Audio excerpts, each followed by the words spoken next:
What do you think are the chances that Ukraine's eventually going to be part of NATO? Non-existent. Non-existent? Yes. That's not going to happen. No. And this is the problem. We don't seem to understand that if we continue to insist that whatever remains of Ukraine become part of NATO, we're going to see hundreds of thousands of Russian troops on the Polish border. They're just going to roll right across Ukraine. They will not stop until they hit the Polish border and the Romanian border. That's very clear. That's not what he wants. And I keep trying to explain this to people. If you know anything about Western Ukraine, I grew up with people from Western Ukraine. They do not want anything to do with the Russians. And Putin knows that. He doesn't want to run the place, doesn't want to govern it. He just doesn't want it to be a platform for attack against Russia, which is what we tried to turn it into. I also think the majority of Ukrainians that are still there, and maybe even the majority that are away, they may not like Russians, but I don't think they support this war. And the reason I say that is that if you go back to the election that brought Zelensky to power, when he was picked up from nowhere as a comedian and sponsored by Kolomoisky, who's a very powerful oligarch in Ukraine, he ran on a peace platform. He said, if I'm elected, I'll make peace with Russia. Well, virtually everybody, something like 89%, went out and voted for it. They wanted peace with Russia. There were only a very few people in the far west of Ukraine that didn't support that. So I don't think Zelensky is by any stretch of the imagination as widely supported as people think. And, you know, you talk about their situation right now. He has press gangs. Press gangs are groups of people that go out and forcibly drag Ukrainians into the Ukrainian military because they need manpower. He's now doing that in the far western portions of Ukraine where he said he wouldn't do it, in Galicia and in the Carpathian, what used to be called the Carpathian Military District. Ukrainians are leaving. Ukrainians are moving out. There are reports now that Ukrainians are actually stoning and in some cases shooting at these press gangs from the Ukrainian army in western Ukraine, that they don't want to go to war. They don't want to fight. We're getting reports that platoon and company-size elements down in southern Ukraine are defecting. They're simply saying, look, we've had it. We can't do this anymore, and they're coming across and surrendering. And very, very smartly, the Russians from the beginning have treated all of the Ukrainian prisoners very, very well. They have not harmed them. They have not abused them or brutalized them. They facilitated prisoner exchanges, whereas we've got videotape of Ukrainian soldiers kneecapping with AK-47s, Russian knees of soldiers that are in captivity. We have video of them executing because the Ukrainian soldiers that did it actually posted it on YouTube, on the internet. So he's run a very good campaign in the sense that he's made it very clear, we don't want to kill you. We're not really the enemy. We want this to end too.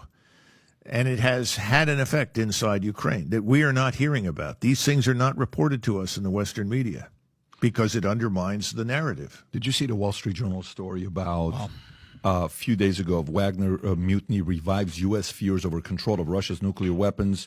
The Wagner paramilitary group failed insurrection in Russia led by Yevgeny has reignited concerns over control of Russia's nuclear arsenal. As U.S. Secretary of State Anthony Blinken put it, anytime you have a major country like Russia that has signs of instability, that's something of concern. Despite these tensions, U.S. officials stated that they detected no irregular activities or changes in alert levels related to Russia's nuclear forces. Is that a real threat, or is that just a, story to exaggerate what's really going on to put fear in the American people? Absolutely. Second one. Yes, absolutely. You're not hearing anything truthful from this administration. And the media is conspiring with the administration to misinform the public. It's simple truth. The same thing's happening in Western Europe. Nobody is being told the truth. The only way to get the truth is to talk to people who are over there on the ground. Fortunately, I have some people who are willing to do that and pass me information.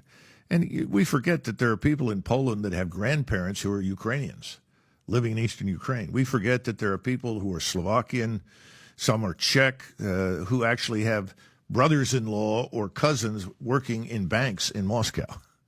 In other words, there are people over there that are telling the truth. Yeah. I just don't think we're getting it, and I don't see any evidence that that's going to change anytime soon. And that worries me because if we continue to push this false narrative and we make it abundantly clear that there will be no negotiation, which is what we're effectively saying. Right now, Putin has the following choice. You can pull all your forces out of Ukraine. You can prepare to commit suicide in public and remove yourself from office, and then we'll talk. I mean, that's absurd. There's no chance of any of that happening. So where are we headed? I think we're headed to lots of Russian troops on the Polish border unless someone wakes up in Europe. And I think it could happen in Germany and it could happen in France, where those governments are very fragile right now. I think Scholz's approval rating is about 32 or 33%. If they get rid of him and you get a new coalition involving the Alternative for Germany and maybe even the left, on the far left, those two groups are all opposed to this war. And there is no support in the German population for going to war with Russia. If you ask anybody in Germany, are you prepared to suit up and go to the Eastern Front? Everybody says, are you out of your mind? Of course not. If that were to happen, then Putin would have someone he could talk to in Berlin. And Berlin then could conceivably lead us out of this dead-end road. But that hasn't happened yet. And again, I think that's something else that Putin is watching for. I think that's another reason why he's held back. Hadn't Russia and Germany grown close over energy deals and pipelines? And there was this, wasn't there a story narrative that thanks to the Russians turning off the pipeline as part of the Ukraine conflict, these poor Germans are going to be freezing in the winter. And so aren't they in recent times, fairly dependent on Russia and probably, in a position where it might not be a bad idea to be the moderating voice? In 1914, Russia and Germany were each other's principal trading partners.